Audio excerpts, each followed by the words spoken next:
Okay, तो class देखना मैं क्या कह रहा हूँ और समझने की कोशिश करना मैं क्या समझा रहा हूँ। ये वाला टाइप सबसे अलग है। अभी तक जो आपने करे थे ना वो इस तरीके के चलते थे कि चीनी का प्राइस 20% बढ़ गया तो वो अपनी खपत को कितना कम करे कि ओवरऑल चेंज ना हो। एक टाइप ये था। एक ऐसा था कि चीनी का प्राइस 20% बढ़ गया, उसने अपनी खपत 10% कम कर दी, तो ओवरऑल चेंज बताओ क्या होगा। तो इस दोनों तरह के टाइप में हम a plus B plus A B by 100 लगाते थे फॉर्मूला। इस क्वेश्चन में ये फॉर्मूला नहीं लग पाएगा। क्यों? क्योंकि ये जो फॉर्मूले भी हमने पढ़े ये तभी लगेंगे जब 2% दे रखी हो और ओवरऑल पूछे, 2% दे रखी हो ओवरऑल पूछे, या 1% देके ओवरऑल दे रखा और दूसरा परसेंटेज पूछे। इसमें परसेंटेज जैसा कुछ नहीं है। तो मैं शुरुआत से जो आपको कह रहा हूं अब उसका बारी आ रहा है और ये सबसे टफ कैटेगरी मानी जाती है परसेंटेज वाले टॉपिक में। परसेंटेज वाले टॉपिक में ये वाला क्वेश्चन सबसे टफ कैटेगरी में आता है और मैं अब आपको समझाता हूँ और ऐसे लगातार 3 या 4 क्वेश्चन कराऊंगा ताकि आपके दिमाग में बैठ जाए। ठीक है ना? चलो देखते रहना। A reduction of 20% in price of sugar in मान लिया कि पहले का जो प्राइस था, मैं पर किलोग्राम के हिसाब से बता रहा हूं, पर किलोग्राम का जो प्राइस था वो x रुपए था। पहले प्राइस कितना था? x रुपए। मैं चाहूं तो 100 भी मान सकता हूं, लेकिन 100 मानने से ना, मैं देखो आपको पहले दिन से कह रहा हूं कि हम ऐसा कोई कंसेप्ट नहीं पढ़ेंगे, हम ऐसा कोई तरीका नहीं डेवलप करेंगे जिस तरीके को आगे ले जाने में आपको नुकसान हो। अगर 100 मान के इसका आंसर तो आ जाएगा, लेकिन इसी क्वेश्चन में थोड़ा सा चेंजेस कर दूंगा ना तो आंसर नहीं आएगा। ठीक है ना? प्राइस को हम क्या मान लेंगे? x। अब वो कह रहा है कि प्राइस 20% डिक्रीज हो गया, तो न्यू प्राइस, न्यू प्राइस कितना होगा? x में से माइनस करूंगा, डिक्रीज का मतलब माइनस x का 20%, समझे? x minus x by 5 that is 4x by 5। तो नया प्राइस आ गया 4x बाय 5। और याद रखना ये पर किलोग्राम पे चल रहा है सब कुछ, 1 किलोग्राम का इतना प्राइस है। सुनते रहना। उसने कहा कि उसके चीनी का प्राइस, सबसे टफ कैटेगरी यही है, मैं ओपन चैलेंज दे रहा हूं। मुझे इसका फॉर्मूला भी आता है, लेकिन इसके दो फॉर्मूले बनेंगे दो केस के लिए और वो दोनों फॉर्मूले कंफ्यूज कर देंगे आपको, इसीलिए मैं कंसेप्ट से करा रहा हूं और दोनों तरह के क्वेश्चन में इसी कंसेप्ट से कराऊंगा। मैंने क्या कहा? पहले हमने चीनी का प्राइस x मान लिया, फिर उसने कहा 20% कम हुआ तो x में से घटा दिया x का 20%, अगर बढ़ रहा होता तो जोड़ देता। इसके बाद उसने कहा जब 20% कम हो गया ना तो 600 रुपए में 5 किलोग्राम ज्यादा खरीद पा रहे हो। मतलब वो पहले भी 600 ही रुपए खर्च कर रहा था और अभी भी 600 ही रुपए खर्च कर रहा है। हाँ, अमाउंट लिख दो। लेकिन वो ये कह रहा है कि पहले जितना खरीद रहा था, मान लो पहले खरीद रहा था y किलोग्राम, कितना खरीद रहा था? y kilogram. अब वो खरीद रहा है y प्लस 5 किलोग्राम। बस ये चीज जिसको समझ आ गई ना वो इस क्वेश्चन को क्रैक कर जाएगा। मैं एक बार और दोबारा डिटेल में जाता हूं। देखो, a reduction of 20% price in sugar enables me to purchase 5 kilogram more for rupees 600। मतलब 600 रुपए ही खर्च कर रहा था मैं पहले भी और 600 रुपए ही खर्च कर रहा हूं मैं आज भी, लेकिन अब मैं 5 किलोग्राम ज्यादा खरीद पा रहा हूं। तो पहले मैंने मान लिया मैं y किलोग्राम खरीद रहा था, अब मैं कितना खरीद पाऊंगा? y plus 5। पहले मैं 600 खर्च कर रहा था, अभी भी मैं 600 खर्च कर रहा हूं। पहले प्राइस चीनी का पर किलोग्राम x था, अब x माइनस एक्स का 20% दैट इज 4x बाय 5 हो गया। ये हमें क्वेश्चन दे रखा है। अब मुझे सिंपल सी चीज बताना, चीनी की बात करता हूं। 1 किलोग्राम चीनी का प्राइस है 40 रुपए मान लो, और आप पे टोटल रुपए 400 और आप चीनी खरीदने गए, तो कितने किलो चीनी आएगी क्लास? 10 किलो। कितने किलो आएगी? 10 किलो। तो आप कितने किलो खरीद के लाओगे? 10 किलोग्राम। तो आपने करा क्या? आपने कुछ नहीं किया, इस अमाउंट को आप जैसे चाहे वैसे देख लो। देखो, अमाउंट को आपने क्या करा? पर किलोग्राम के प्राइस से डिवाइड कर दिया, आपके पास क्वांटिटी आ गई। और इसको देखने का नजरिया है, पर किलोग्राम के प्राइस को क्वांटिटी से मल्टीप्लाई कर दो, मतलब इन दोनों को मल्टीप्लाई कर दो तो ये आएगा।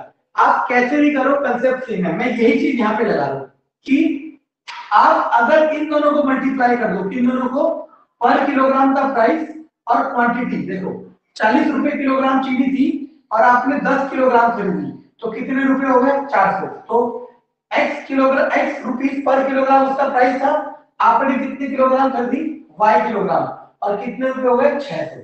अब उधर आ जाओ 4x by 5 इसका प्राइस था और आपने कितनी खरीदी y + 5 और कितना आ गया 600। अब देखो आपको ही लग रहा है कि ये तरीका कंपटीशन में फेल हो जाएगा कि हम इतना टाइम ले रहे हैं, टाइम तो ले ही रहे, अगर आप इसकी प्रैक्टिस करोगे ना तो कंपटीशन में डायरेक्ट आप ये वाली इक्वेशन लिखोगे, आप देखते रहना। अब आप पे डिपेंड करेगा कि आप कैलकुलेशन को कैसे करोगे। देखो मैं कैसे करूंगा, ये भी 600 है, ये भी 600 है, मतलब ये वाला पार्ट इस वाले पार्ट के इक्वल हो जाएगा, तो यानी कि x into y should equal to 4x by 5 y plus 5 cross दोनों से multiply, x into y equal to इधर मल्टीप्लाई करोगे तो क्या हो जाएगा, या एक काम करो इस 5 को यहां भेज दो, हटाओ इस 5 को यहां भेज दो, अभी क्या हो जाएगा 4xy plus 20x, इस xy को उधर भेजोगे 5xy में से 4xy गया, एक xy बचेगा, उधर 20x बचा, x से x गया तो y बराबर 20 और y क्या था कितनी क्वांटिटी खरीदी, तो पहले आप खरीद रहे थे 20 किलोग्राम, अब कितना खरीदोगे 25 किलोग्राम। अब देखो पूछ क्या रहा है, वो कह रहा था फाइंड द प्राइस पर किलोग्राम बिफोर रिडक्शन, मतलब वो x पूछ रहा है आपसे। अब आप चाहे कहीं पे भी इस y की वैल्यू कहीं पे भी रख दो, चाहे यहां रख दो चाहे यहां रख दो, आपका x आ जाएगा, लेकिन हमेशा हम वहां रखेंगे जहां पे छोटा नंबर हो, ये वाला रखेंगे। तो देखो x की जगह मैंने क्या रखा x, y की जगह क्या रखा 20 और ये क्या है 600, काटोगे तो आंसर आएगा 30, तो x बराबर 30। जब आप पेपर पे बैठे हो तो आप ऐसे रखोगे नहीं, आप क्या सोचोगे कि भाई y 20 है तो 20 को मैं किससे गुणा करूं कि 600 आ जाए, तो आंसर आएगा 30। समझ आया थोड़ा बहुत?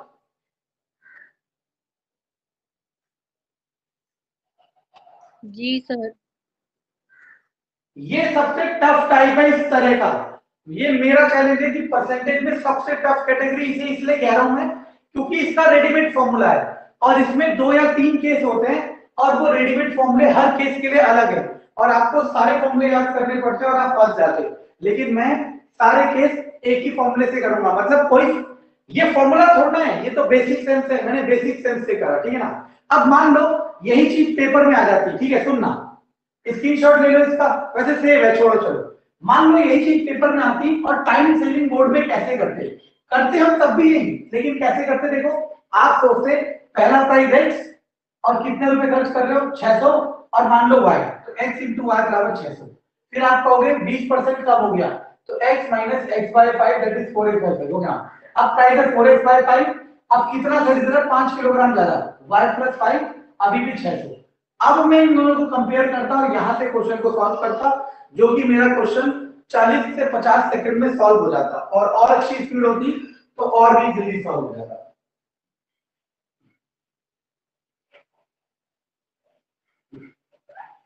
मैं बार बार कह रहा हूं अगर सिलेक्शन पाना है तो हर टॉपिक को सीरियसली लो, मैथ को भी, रीजनिंग को भी, इंग्लिश को भी, हिंदी को भी।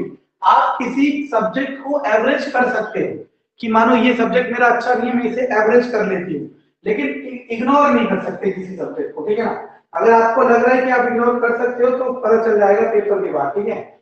चलो देखो अब वही 20% तो पहला प्राइस होगा x, दूसरा प्राइस होगा 4x by 5। देखो स्पीड कैसे बढ़ गई, स्पीड ऐसे ही बढ़ती है, पता है जब आप बहुत प्रैक्टिस करते हो ना फिर चीजें आपके टिप्स पे होती है, आपको हर बार सॉल्व नहीं करनी पड़ती है। ओके ये बात क्लियर है, मैंने 4x by 5 कैसे लिख दिया? हाँ चलो जी सर जी। ओके अब सुनना, ये पर किलोग्राम का होता है, याद रखना, लिखना नहीं वो अलग बात है। पहले भी वो 385 रुपए खर्च कर रहा था, अमाउंट है 385, अभी भी 385 खर्च कर रहा है, लेकिन पहले जितना भी खरीद रहा था क्वांटिटी, अब उससे 3.5 किलोग्राम ज्यादा खरीद पा रहा है। अब वही कहानी, ये जो अमाउंट आता है 385 कैसे आता है, इन दोनों को गुणा करके, ये जो अमाउंट आता है 385 कैसे आता है 4x by 5 और y plus 3.5 को मल्टीप्लाई करके, ये भी 385 तो इस करना पड़ेगा y बराबर 4x बाय 5 y प्लस 3.5 5 को उधर भेज दो 5x y मल्टीप्लाई ये देखो 5xy 4xy आपको समझाना नहीं होता तो बहुत जल्दी करता 4 के 12 5 और 20 और 12 14 14x xy equal to 14x y equal to 14 लेकिन वो पूछ रहा है find the price before reduce price है x तो यहां आ जाओ x की जगह 385 बराबर x की जगह कुछ नहीं पता y की जगह 14 7 दूनी 7 से 7 पंजे 35 और 7 पंजे 35 ये कितना आ जाएगा तो ये हो जाएगा 27.5 और 425 अब सुनते रहना मैं क्या कह रहा हूं अब देखो जब हम चीजें सीख जाते हैं ना वो बहुत फास्ट होती है पहला प्राइस मान लिया x दूसरा प्राइस आपको करना पड़ेगा मेरे लिए तो आसान है 3x/4 कैसे देखो x था माइनस x का 25% 4 तो x माइनस x/4 होता है 3x/4 ठीक है ना पहले भी अमाउंट खर्च कर रहा था 360 अभी भी खर्च कर रहा है 360 लेकिन पहले जो क्वांटिटी y थी अब वो क्वांटिटी y प्लस 6 हो गई क्योंकि 6 किलोग्राम ज्यादा खरीद पा रहा है अब इसी में कई क्वेश्चन हमें ये भी कहेगा कि प्राइस बढ़ गया और वो कम खरीद पा रहा है तो आपको समझ आएगा कि जब कम खरीद पा रहा है तो माइनस हो जाएगा और प्राइस अगर इंक्रीज होता तो यहाँ प्लस हो जाता बहुत बेसिक चीज है फिर वही ये अमाउंट 360 कैसे आएगा x into y ये अमाउंट 360 कितना आएगा 3x/4 into y plus 6 फिर ये भी 360 ये भी 360 x into y बराबर 3x देखो समझाने के लिए मैं आपको एक स्टेप लिखता हूं और एक स्टेप लिखता नहीं चार उधर भेजूंगा हो जाएगा 4xy ये देखो आप नोटिस ही नहीं कर रहे हो चलो छोड़ो 4xy 3xy इधर जाएगा तो xy बचेगा x से x जाएगा y बराबर 18 y आ गया 18 अब इस y की वैल्यू को आप कहीं पे भी रख दो लेकिन इस छोटे वाले पे रखोगे 360 बराबर x into 18 18 18 में 36 20 तो आंसर आ गया 20 कोई डाउट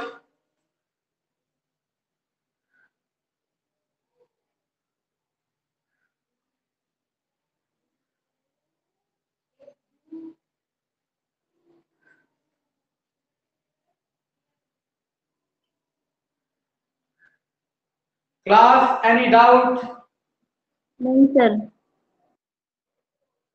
तो देखो मैं बार बार कह रहा हूं क्लास चाहे आप हो मैं हो या दुनिया में कोई इंसान हो ठीक है ना सबने सीखा ही है ठीक है कोई पेट से सीख के आया नहीं है ठीक तो आप भी सीख सकते हो मैं भी सीख सकता हूं लेकिन याद रखना वक्त रहते सीखा तो बहुत अच्छी बात है वक्त के बाद सीखा तो उसका कोई फायदा नहीं है ठीक है ना आज चाहे मुझे कितना मैथ आता हो मेरे काम का नहीं है वो ठीक है ना बस मैं पढ़ा के पैसे कमा सकता हूँ अपना घर चला सकता हूँ लेकिन मैं आगे इससे कुछ नहीं कर सकता लेकिन अगर आप इस समय सही समय सीख जाते हो तो आप अपनी लाइफ चेंज कर सकते हो ठीक है ना लाइफ चेंज का मतलब गवर्नमेंट जॉब ठीक है गवर्नमेंट जॉब बहुत बड़ी चीज होती है ये बात जिसकी लग जाती है उसे ही समझ आएगी बाकियों को बस पता चल सकता है कि ऐसा होता है ठीक है चलो अब देखते हैं and 44% people drink coffee good and 40% percentage नहीं है person drink both tea and coffee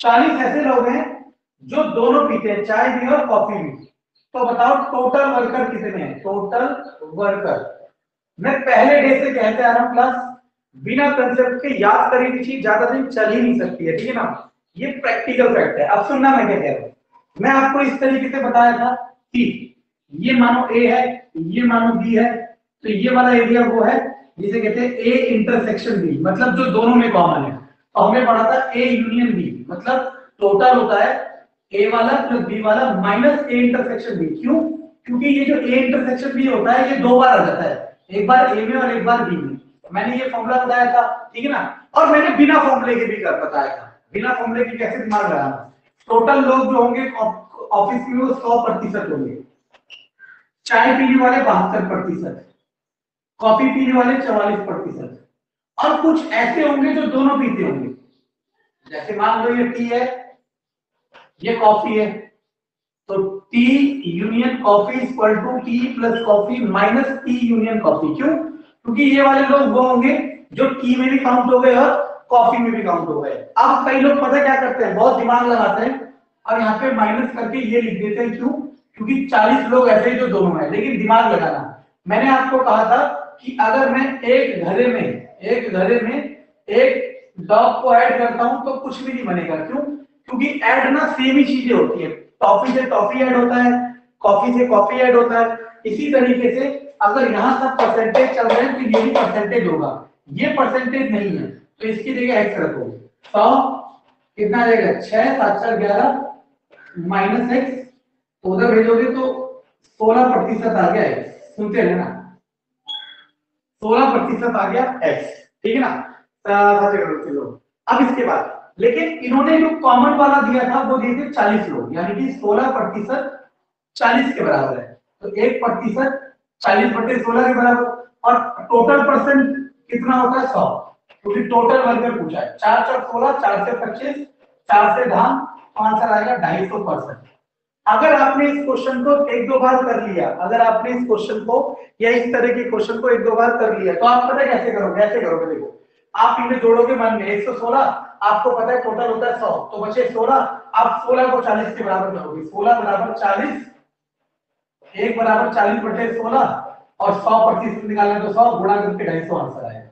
ये तरीके होते हैं आपके टाइम सेविंग के।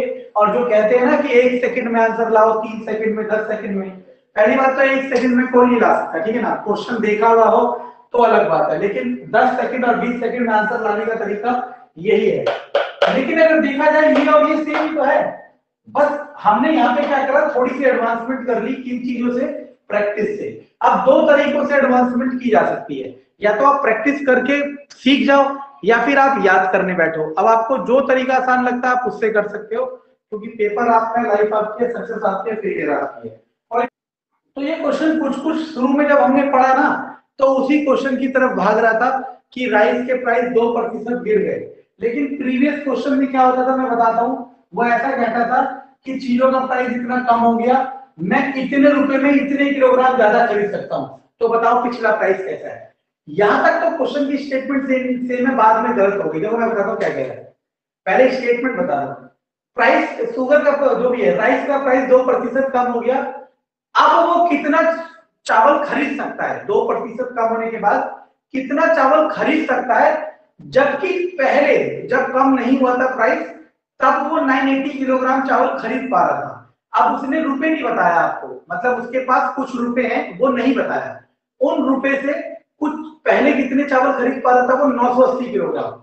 अब उतने रुपए आपको हैं, और अब चावल कितने खरीद पाएगा जब चावल का प्राइस 2% डिक्रीज हो गया? तो देखो क्लास, अब मैंने आपको क्या कहा था कि हर किसी के लिए अलग ट्रिक बनाई जाएगी और वो सर्व कर दी जाएगी, और आपको डिपेंड करना है कि आप क्या कर सकते हो। अब देखो हम कैसे करेंगे, सुनना। यहाँ पे 100 मान के भी आंसर आ सकता है और बिना 100 माने भी आ सकता है, लेकिन मैंने क्या कहा कि हम ऐसा कोई तरीका नहीं करेंगे जिसमें आपको अधूरा नॉलेज मिले, तो हम इसे भी एक्स मान के करेंगे। क्यों? क्योंकि 100 मान के एक केस ऐसा आता है ना, फंस जाता है, ठीक है ना? तो प्राइस हमने मान लिया एक्स, पहले वाला, मतलब जब कम नहीं हुआ था। अब नया प्राइस कितना होगा? एक्स माइनस एक्स का 2%, एक्स माइनस एक्स बाय 50। ये मैं आपके लिए लिख रहा हूं, वरना मैं तो 49x/50 लिखता पहले स्टेप में, पहले स्टेप में ये लिखता, ठीक है ना? और आपको भी इतनी प्रैक्टिस आनी चाहिए, ठीक है? आगे अब सुनना, पहले वो क्वांटिटी कितना खरीद पा रहा था? 980 किलोग्राम। अब वो पूछ रहा है क्वांटिटी बताओ। सबसे पहले बताओ, जो बोर्ड पे मैंने इंफॉर्मेशन लिखी और जो लिखा, यहां तक आपको कोई डाउट है?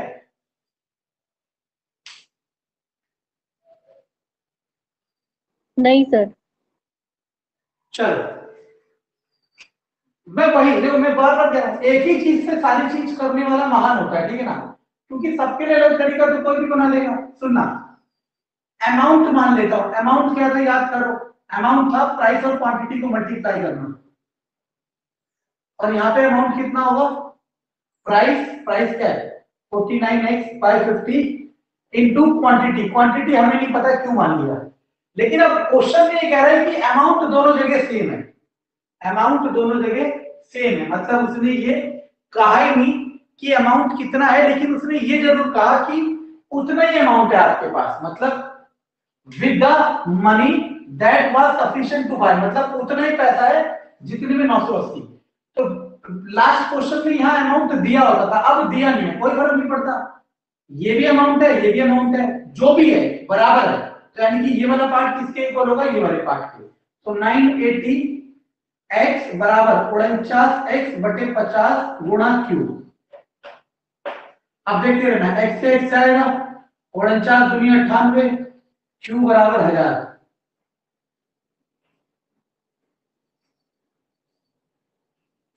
अब अगर जैसे मैं आपको कह रहा था ना कि जो मैं अभी तक करा रहा था, चीनी का प्राइस इतना कम हो गया और इतने रुपए में इतना ज्यादा खरीद पाएगा, एक फॉर्मूला चल रहा है मार्केट में और ओपन चैलेंज है, उस फॉर्मूले से इस क्वेश्चन को करा दो तो जो कहोगे वो करेंगे, होगा ही नहीं, क्योंकि यहाँ केला आ गया डजन का, दर्जन के लिए अलग फॉर्मूला बना देंगे वो लोग, लेकिन मैंने कहा ऐसा कुछ करना ही नहीं है। देखो सुनना, ड्यू टू इंक्रीजिंग 20% चल देखो, अब ये ना हमें नहीं पता कि ये जो प्राइस है वो किस हिसाब से है, क्योंकि जैसे आपको मैं कहानी बताता हूँ, सुनना, आपके वहां दिल्ली में, मतलब हमारे वहां दिल्ली में जो केले मिलते हैं दर्जन के हिसाब से मिलते हैं, और आपको पता है कि और जगह केले किलो के हिसाब से मिलते हैं, ठीक है ना। तो ऐसा भी हो सकता है कि ये आम जो बेच रहा हो वो डजन के हिसाब से बेच रहा हो। तो इस तरीके के क्वेश्चन को देखने के लिए लास्ट टाइम पे ध्यान रखते हैं, अगर ये डजन कह रहा है तो यानी कि वो डजन के हिसाब से प्राइस की बात कर रहा है, ठीक है ना। याद रखना, जैसे प्रीवियस क्वेश्चन अगर आप देखोगे तो उसमें लास्ट में पर किलोग्राम लिखा था, इसीलिए मैंने प्राइस पर किलोग्राम कर लिया था। तो प्राइस मान लिया x, अब प्राइस होगा, देखो इंक्रीज हो रहा है ना, तो हम तो डायरेक्ट लिख देंगे 6x/5। आप कैसे लिखोगे, x प्लस x का 20%, x प्लस x/5, 6x/5, नया प्राइस आ गया 6x/5। इसके बाद अब कह रहा है कि प्राइस बढ़ने की वजह से 2 मैंगो कम खरीद पा रहा है, तो यहाँ पे क्वांटिटी अगर y थी तो यहाँ पे क्वांटिटी y-2 है, y-2 है, यानी कि पहले वहां पे अगर y आम खरीद पा रहा था तो अब आम y-2 खरीद पा रहा है, ठीक है ना, सुनते रहना, y-2 खरीद पा रहा है, अब सुनते रहना।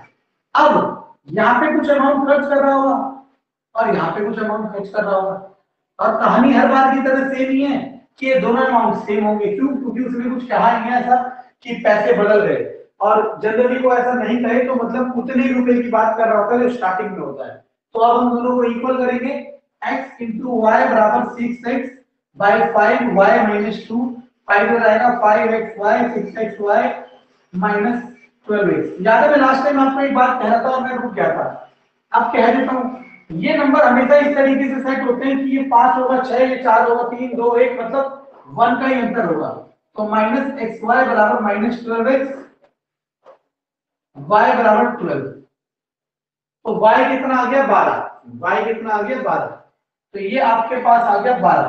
अब सुनते रहना, अब वो कह रहा है कि फाइंड द प्राइस, तो आपको तो y तो चाहिए नहीं था, अच्छा ये अमाउंट भी दे रखा है 24, चलो 24 रख दो, हमने देखा ही नहीं, कोई बात नहीं, y आ गया 12। अब सुनते रहना, y आ गया 12, y को 12 यहां रखूंगा तो x कितना आ जाएगा, 2 आ जाएगा, क्योंकि 12 दूनी 24, यानी कि अब मैंगो का जो प्राइस चल रहा है वो 2 रुपए चल रहा है, मैंगो का जो प्राइस चल रहा है वो 2 रुपए चल रहा है। अब वो आपसे कह रहा है, मैंने शुरू में ही कहा था कि जिस हिसाब से चलना है, अब वो कह रहा है पर डजन का प्राइस कितना होगा।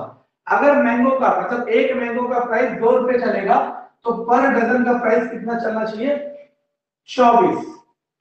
ओके, पर डजन का प्राइस कितना है, 24।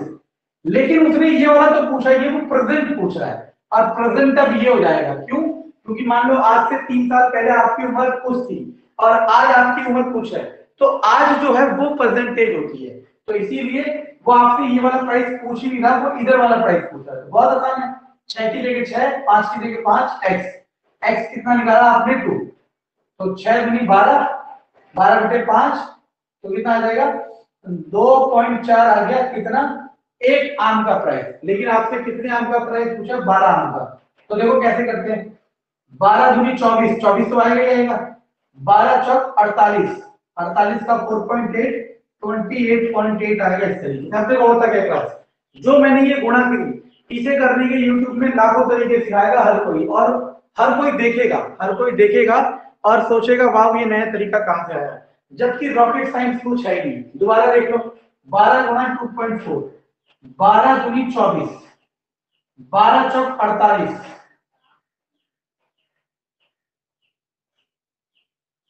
30 प्रतिशत के लिए 100, a माइनस बी 10, 100। तो हम लोग क्या करते हैं, 100 लिखते ही नहीं, क्यों? क्योंकि यहां भी आएगा कटेगा, चाहो तो इसे भी काट दो। 3 3a माइनस 3b बराबर a प्लस बी, ए वाले एक तरफ कर दो, बी वाले एक तरफ कर दो, 2a बराबर 4b, a बराबर 2b। अब देखो कितना आसान है, अगर b की वैल्यू 100 होगी तो a की वैल्यू 200 होगी, सुनते रहना। क्यों? क्योंकि a जो है वो दुगना है b का, a जो है वो दुगना है b का। आप कोई सा भी नंबर मान सकते हो, जरूर नहीं है 100 200 मानो, 10 20 भी मान सकते हो, 1 2 भी मान सकते हो। a बराबर 2b है ना, अगर a b 1 है तो a कितना होगा, 2 होगा। अब क्वेश्चन में कह रहा है a is what percent of b, मतलब a को ऊपर रखना है और b को नीचे रखना है, गुणा 100। आंसर आएगा 200%। और यहां आ जाओ, a को ऊपर रखना है, b को नीचे रखना है, गुणा 100। और मैं आपको पहले भी बता चुका था, डबल होने का मतलब 200% होता है और इंक्रीज होता है 100% का। तो अब क्लास